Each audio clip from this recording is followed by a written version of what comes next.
Welcome to Outsourcing 2.0, a video podcast series powered by SupportNinja. I'm your host, Jack Malacco. Outsourcing has changed quite a bit in 2024 so far. You can thank economic trends, technological advancements, and shifting customer expectations. We actually partnered in the beginning part of this year with CMS Wire to do a survey of over 480 leaders to understand how these forces are shaping outsourcing decisions. I'm joined today by our Senior Vice President of Global Operations, Alex Eigenman. Hello. All right, Alex. So we've got some questions on the docket today to figure out some of these trends that we're seeing from the survey results that we conducted with CMS Wire. So let's waste no time at all and get right into the first one, which is the economy actually impacting how companies are incorporating outsourcing?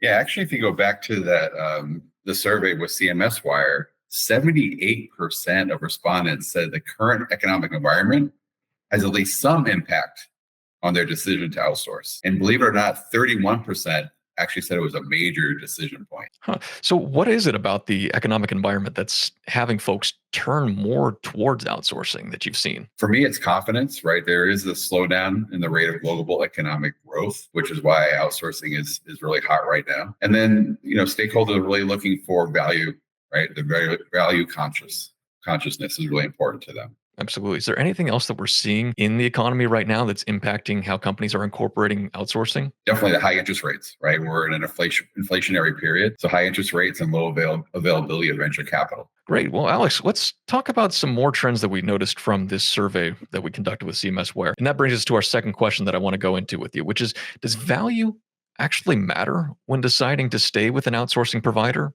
It sure does, yes. And it seems that most companies are even willing to pay a bit more for providers that can really add that client value creation, that can meet their expectations around value, and that value significantly outweighs satisfaction. And then, in fact, diving deeper, if you go back to that survey, 93% of our respondent organizations are at least somewhat satisfied with the level of service they receive from their outsourcing partners. However, 63% are either actively considering or willing to consider a change to a new provider. Why do you think that they're willing to swap if there's that high satisfaction?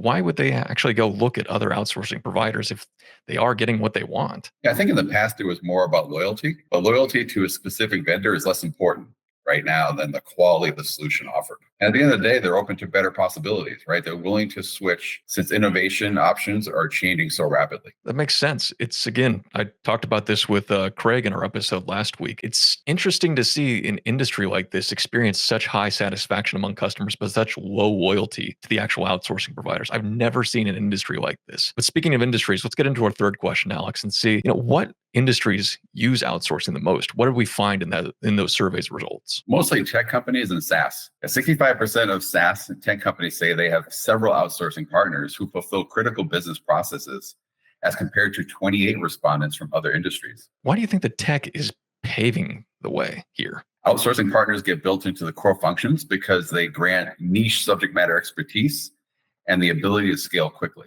There's also a tie between effectively outsourced areas and those that tech companies feel pressure to scale, like customer and tech support, software development and QA, and also cybersecurity. That kind of brings us into the idea of the expanding industry of tech. And especially over the last year and a half, we've seen this almost boom in the rise of AI. But I want to know, Alex, from the results of the survey that we did with CMS Wire, is AI actually as prevalent as everyone makes it out to seem? Yes. It's just not a nice to have anymore. 73% of respondents deemed AI capabilities as either moderately important or very important. Most respondents say outsourcing vendors have basic or advanced AI capabilities.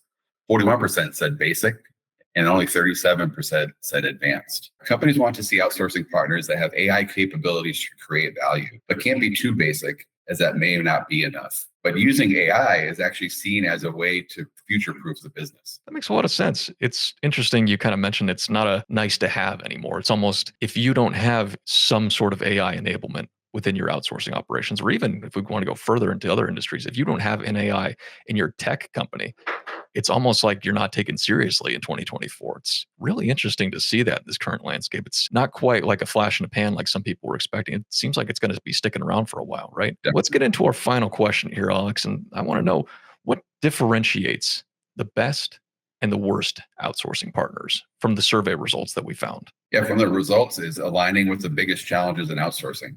Some of the common concerns are higher costs than expected, that made up 40% of the survey, poor communication, that was 28%, and then the difficulty of finding the right vendor to actually match their exact needs. That was at 24%. So it really does seem like that value idea is really the biggest issue that people are looking at right now. There's that idea that outsourcing is just labor arbitrage, right? Just figuring out how do you actually check the boxes and make sure that you're getting your processes done. Well, that's great, but there isn't any room for innovation in that, right? And that's really where I'm kind of seeing the results of this survey and the fact that people are truly looking for outsourcing to go above and beyond, right? We're not really rewarded for just doing the job that's on the contract anymore. Customers are looking for something that really genuinely brings value to the table, wouldn't you say? Yes, it's all about client value creation. And here at Support Ninja, what we say is we want to be part of our client's future state because they're looking to automate, they're looking to improve.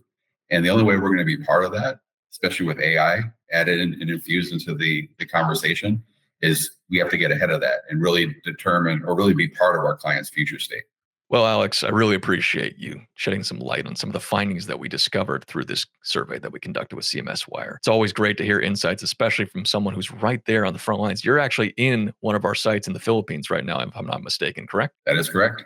Happy to be here. It's our Sanctum location. Awesome. Well, we'll be looking for some photos to come out of there. And it's always great to see when we have leadership on the sites and seeing what's going on. Folks, thank you so much for watching. Thank you for listening.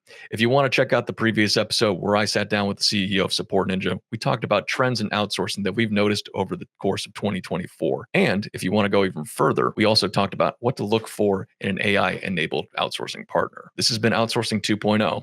I'm your host, Jack Malacco. Thanks for watching. We'll see you in the next one.